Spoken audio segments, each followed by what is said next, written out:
Good afternoon, ladies and gentlemen. Welcome back to another episode here on African Confessions. We are back with another episode. Are you at work or you are at home? You can tell us in the comment section. There is a message that I am going to be sharing with you that I'm looking for, and that message, it reads like this. Hello, Brother Nanshi, how are you? Can you please post my story as anonymous? I have come here because I have my confession that I want to share with you, and my confession, it reads like this. I am a woman that is aged 44 years old, and I stay in Mpumalanga. That is where home is, but I have another home that is in Joburg, where I perform most of my rituals. I have been following your page for a long time, and I have always listened to some of these confessions as well as other podcasts from different parts of the world. So I am here and I want to share with you my own confession, how I used to be a boss lady, then I started drowning in debt, and my confession, it goes on like this. Back in those days, I was like any other girl in the Kasim. I was hungry, I was ambitious, and I just wanted to become rich. My dad had been working in the mining sector for a long time, and I always wanted to be a woman who owned her own trucks. Whenever I would see those heavy duty trucks moving coal and other minerals, and I wanted that, thinking that it was going to be my ticket out of poverty. I had the drive and I did not have the capital. I was young really, and I was foolish, and I was highly educated, went to good private schools, went to the best university that you can find in the country, and then I got a job through a white friend that I started being friends with when I was still at the private school. Her dad also had a good company. It was a logistics company. Then I started working for her dad even when I was still in university, and I had a good credit score by the time that I was out of university. I took a massive loan through West Bank and I bought 2 Scanias. That was the mistake that I did. I bought 2 of them and I did not do a proper business analysis. I did not understand the cost of maintenance, and owning a truck is different from owning a car. You can pay for your car each and every month, but when you take out a truck, know that you will be paying quite a lot. I was paying more than 28k for one truck, and I had been using my own salary. So I said, I really do not need to take a car. Let me just take a truck. So I took 2 of these trucks and I started to struggle. I did not even have contracts that I did not have. And when you are really small, those that are big guys in the industry, they make sure that they always get the best routes, and the contracts that you will get, it's like you're just wasting your time, and they act as if you are carrying their stuff using a wheelbarrow. They really do not care whether you have trucks or not. 6 months in, I was drowning in debt. I was being called each and every hour, and the moment that your truck will be standing still and you'll be calculating the days, and you see that it is month end and you are supposed to pay the bank and you do not have the money, I started using my own credit card to pay the debts here and there. Yet my trucks were standing still, and still I could not afford even to do like the minimal repayments, and I was supposed to do some repairs, and I did not know that when you put these trucks in some of the mines, the roads, they are very bad. You are supposed to constantly be watching your suspension, and it is getting expensive by the day. I was about to lose my house and I was about to lose everything. I started to use my savings that I had gotten after my dad had passed away, left with nothing. That was when I met a man who was called Love More. This man, he has since passed away. He was beaten by a tokoloshi. To someone, this thing that I'm telling you, it is like drama, but I saw a tokoloshi beating Love More. until he got a stroke and he passed away when he was admitted at Mediclinic. This man, he knew my father. They had once worked together. He was an electrical engineer and he was a big mechanic at the mine that my dad was working. He was a well-known man to my father, and he had started working the coal routes in Mpumalanga. He did not even look like a criminal. He was someone that was very successful. He always drove these black Range Rovers, always changing cars. After each and every 2, 3, 4 months, he always had a brand new car. And I wanted him to assist me after I had finished the savings that my father had left for me in my own estate, because he made sure that all of his children, he gave them enough money. And with the good education that we got, I was never supposed to suffer like the way that I am suffering. So one day I went to his place and I started crying out to him because I wanted him to assist me. I told him that my contracts, they could not be renewed, and I was unable to pay the bank. I was owing the bank a lot of money. And then he said to me, Renele, you have the trucks, but you also need to be protected, so that when people are talking to you, they see you as a businesswoman. They just don't treat you like the way that they want, using a remote control. I am going to teach you everything like your father, since I was a friend of your father. He then invited me and he said, come to my side. This was in a remote part of Northwest, and I'll give you a direct contract because I am thinking about your father. No middleman, and I'll make sure that the wheels of your truck, they'll never stop turning. But we have to seal the deal my way. He told me this when I was at his office. Nashi, I thought that it was just a business meeting. I thought that maybe he wanted a bribe or a cut of my own profits.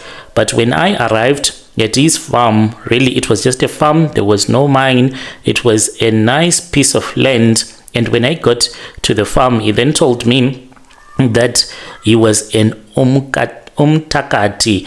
He told me that he was a witch and he had gone to Nigeria to take some charms. He did not even hide it that he was a witch of the highest order. He told me that for my trucks to never break down and for me to be able to get tenders, those tenders that will be renewed like forever, I had to bind my own blood to his blood. I was so terrified when this man was telling me that Yena, he is an umutakati and he wanted me to join him. I was terrified still of poverty, and then I agreed. I slept with him in a room that was made out of mud. There was a nice house at that farm, but at night we went in this other room that was made out of mud, and sleeping with him without protection or anything on a reed mat, I was signing a contract. But I did not know that I was signing a contract with a demon that was going to haunt me for the rest of my life. He told me after the ritual had ended, and he said that you must give me one bit amongst your brothers who is going to come and work with me so that we can sacrifice him easy. A man that was on top of me, telling me that he wanted us to sacrifice my own dearest brother. I had a young brother whom I will call Tabo. Tabo was my everything. He was still in university, even though he had graduated, but he still wanted to go on with his own education. I really loved him with all of my heart. And when I told him that I wanted him to drop out, to stop furthering his education so that he can learn more about the trucking industry and we can start another company together, I wanted him to have the know-how, because I wanted him to be the one to recruit and to deal with the drivers. Since I was a woman, I was afraid that those drivers, they won't respect me.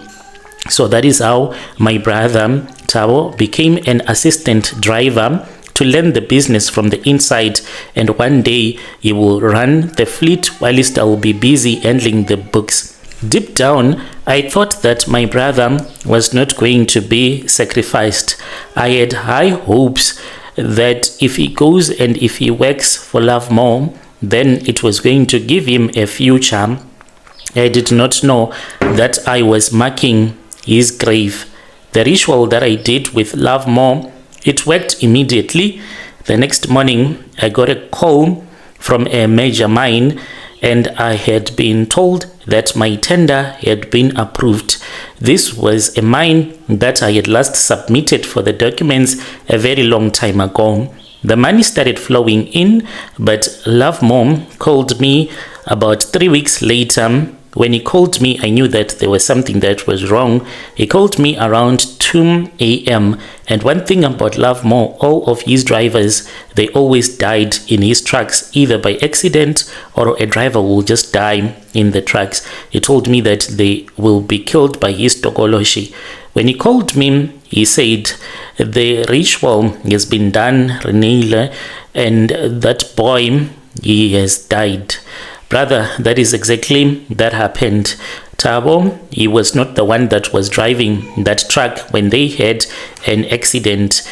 They were driving from Joburg going to Mpumalanga. He was sitting in the passenger seat, learning the routes, and then that was when the truck, it just flipped over, and then the truck crashed and my brother passed away. The impact of that accident, we could not even have a body viewing for my brother because his bones, they were totally crushed. My brother did not die a normal death. And Nashi, it is because of the blood oath that I had made with Love More. And that is how my brother's spirit was captured, because me and Love More and with another Nigerian healer, it's not like a sangoma that we have here in South Africa, but it's more like a high priest of the devil. We had to raise money. It was 250k that we had to send to Nigeria. Love More assisted me with that, and I had to sleep with him when I was on my period. After the burial, this Nigerian man, he came and he was staying in my house here in Joburg, and then we went to the exact spot where my brother had passed away. So his body, it had left some blood on the grass that was close to the place where they had the accident. So we went there and we collected, literally I had to pull out the grass that had the blood in order for me to be able to collect my brother's blood. We then went to the farm, Love More's farm, and when we got there, he took the grass. I don't know what he did with it, and he said that it is done. The West Bank debt was paid off in about 3 months. I bought more trucks, more and more, until I said for me at least 6 trucks is enough. I have a good fleet. After I had started making a lot of money, that was when I started to see my brother's ghost. I would hear him. This happened when I was going to this other mine in Limpopo. When I was driving, it was late at night. I was playing some music, and out of the radio, there came Thabo's voice. He was screaming my name. I nearly caused an accident because I was really shocked at what had happened. And then I once saw Thabo. He appeared in my dreams and he was crying and he was asking me why I had decided to sacrifice him. He told me that God was going to strike me with a disease of mental illness. I tried to speak with Love More, but by then he was facing his own challenges because he had slept with a woman that he was never supposed to sleep with in the first place. So his tokoloshis also overpowered him. When I saw Love More being beaten to death by his tokoloshi, that was the most scariest thing in my life. Love More did not have a wife. I visited him after he texted me and he told me that he was sick. I drove to Northwest, and when I arrived at his farm, all of his workers, except for this other garden boy that was from Malawi, was the only one that was remaining. He was the one that was cooking for his boss and doing everything. All the workers, they had left the farm. I saw his trucks, some of them that looked brand new. They were just parked there. It was as if they were really old. When I went inside, I felt so sorry for him because he was unable to walk. Whenever he would eat, he complained that he would always vomit, and his tokoloshi had the habit of stealing food even from his mouth. Just before he starts to chew the food, then you will see that in his mouth there is no food anymore. I begged him to go with me to Nigeria because I did not have contacts. I knew that this man was about to die. I wanted him to take me to Nigeria so that I can form my own contacts in Nigeria, but he could not because he did not have any strength anymore. So this man, he was beaten by a tokoloshi. He was rushed to Mediclinic where he passed away. I could not see his dead body because that is one of the rule. I am not supposed to see people that are dead physically, not even my own children. If they die, I can't be at their funeral. I am 44 now. At least I have a couple of trunks. At least I'm still okay. But I have a tokoloshi that is always giving me sleepless nights. This tokoloshi, you know what it survives on. It wants blood here and there, period blood, but it survives on breast milk that I get from the women that work for me. So this is what I do. Each and every year, I have to hire a new maid. I look for a new maid, usually young, a girl from Lesotho. Then I will employ them so that they become a maid that will be working for me. If that woman has never have a child, I pay them triple the normal salary. So at night I become a witch and I go with the tokoloshi in that room where this girl will be sleeping. I can even drug you. If you are working for me, I can put drugs in your team. So these are just sleep medication pills that I will give to you. Then I get on top of you and then I will start to squeeze your breast until milk will be coming out, even though you won't be pregnant. Then the tokoloshi will appear and it will start to drink the milk. After a year, I will fire that woman. When she returns back either to Lesotho or if she goes somewhere else to work, she will die. This is my own secret, and this is why I have decided to DM you. Please try to post my story as quickly as possible. It is a warning to other people that are in business.